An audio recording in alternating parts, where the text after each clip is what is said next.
I just wanted to do another update on Sublimation, and here I'm doing some aluminum business cards.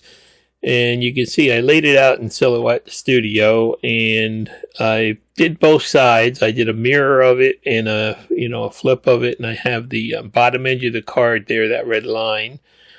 So I'm just going to have 4 on the sheet here. This is double-sided, and I'm just going to print them out. And I'm using the Epson 2800, and I always like to go back in there and check that my settings didn't change, because I had them kicked back on me once. So I just double check it and then just send this off to the printer. And hit print, and there they are now. It takes a while for them to print out. I mean, it's not a fast process with this slow printer, but they do come out wonderful. And then I'm just going to take and cut each one into the 4 different cards. I'm just using the scissor here, but I do have a roller cutter that I use usually. But I figured I'd just show you. And then the hardest part is getting a fold right on that one red line there, because I want this to be, it's based off the bottom edge of the card there. So I use a ruler with a sharp edge on it there, or you could use anything sharp. And then I just fold it over and double check that it looks right. And then here's another technique I use. I use a soft mouse pad with that same ruler with the sharp edge. And you push down really hard right on the red line, and it puts a permanent crease in it. And that helps too. And then you can just look at them, make sure that they're, when you fold them, that they're lined up perfectly, because the artwork lines up perfectly. And I just double check them all after I fold them. And then I also have a 8x10 aluminum plate I'm going to put a print on. This is a print of my granddaughter, our first camping trip, when we took her with us in our big motorhome, and had a great trip, and I always remember it. And here's some cards I already made just to work the process out, temperatures and stuff, and you can see how beautiful they come out. Now, I bought these cards on Amazon, pack of 100. I'll put some links to this stuff down there.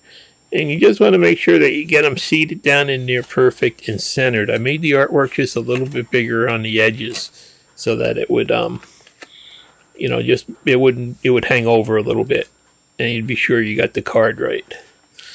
So, it's just a matter of putting them in there, and then I'm just going to tape them in there. You can see I got an awesome tape dispenser I found on Amazon too. I'll put a link to that. And then I'm going to just lay this on. This is an aluminum 8x10 blank I bought. And you can see the one side has a white sublimation polyester on it. And I'm just going to try to center that over that other picture that I printed out. And this is with the Epson printer with the same sublimation ink.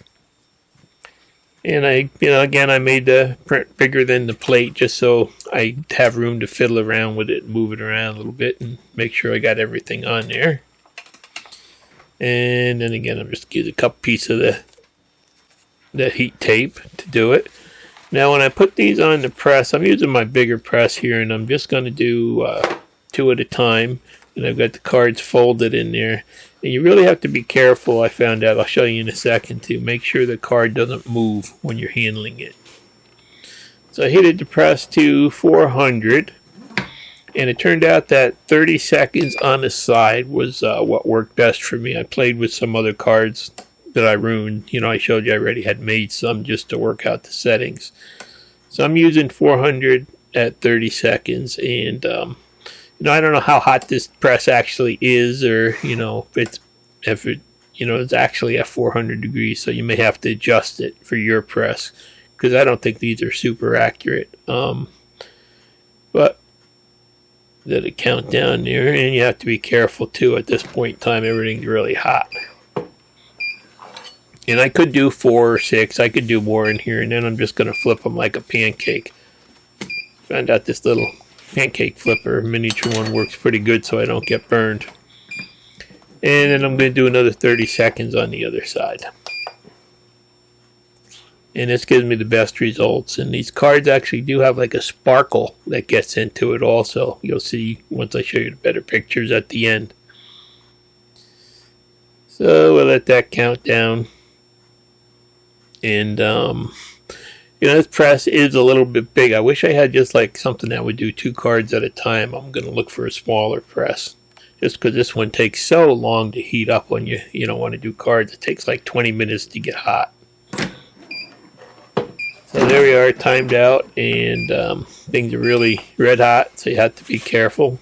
Don't go trying to touch them like I did. I'll throw them on the bench there, and they do cool down quick once they're off the press. And let's put the next batch in there. And this batch I kind of mishandled a little bit. I'll show you in a second what happened. But same thing, 30 seconds on the side. That does get kind of boring when you're doing a bunch of these. And the first one's cool, and this is what they look like when they come out.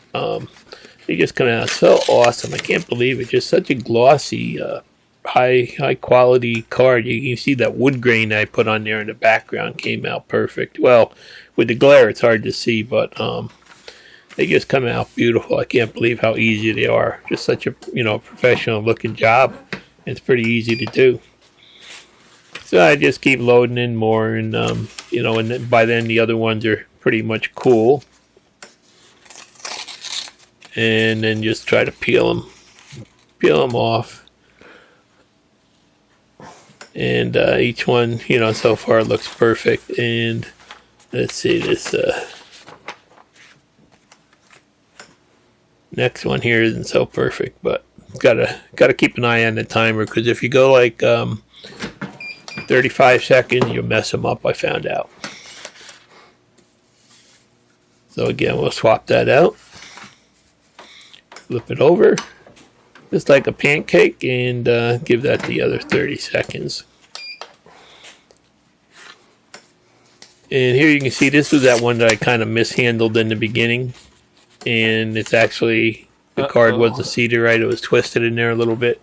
So there goes a $2 card destroyed. But, you learn from your mistakes. Next time I'll be careful and check each one.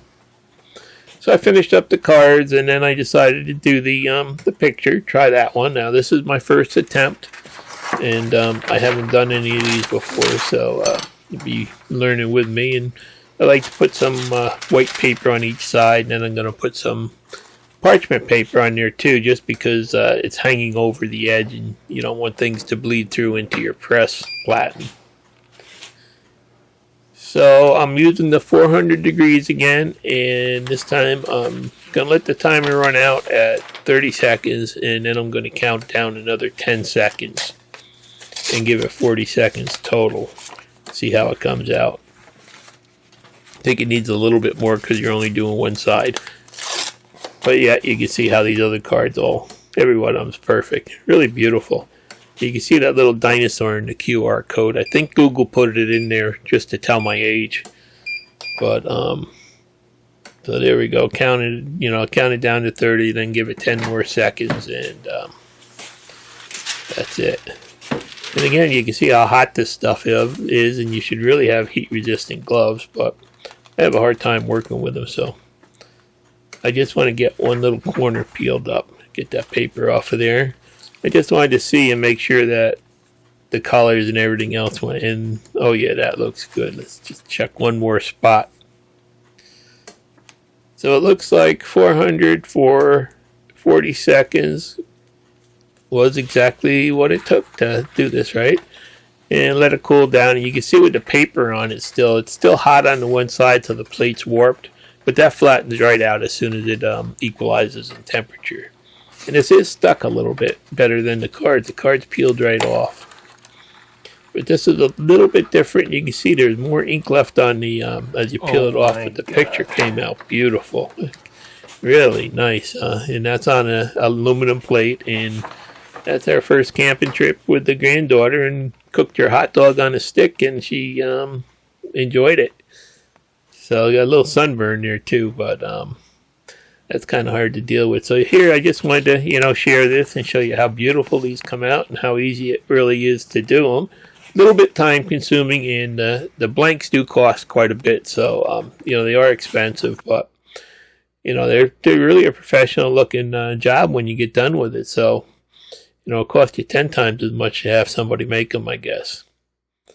So anyhow, I'm just having fun with the sublimation, and I plan on trying some tumblers next, and if anybody's interested, let me know. I'll make a video about that. Thanks for watching. Please subscribe.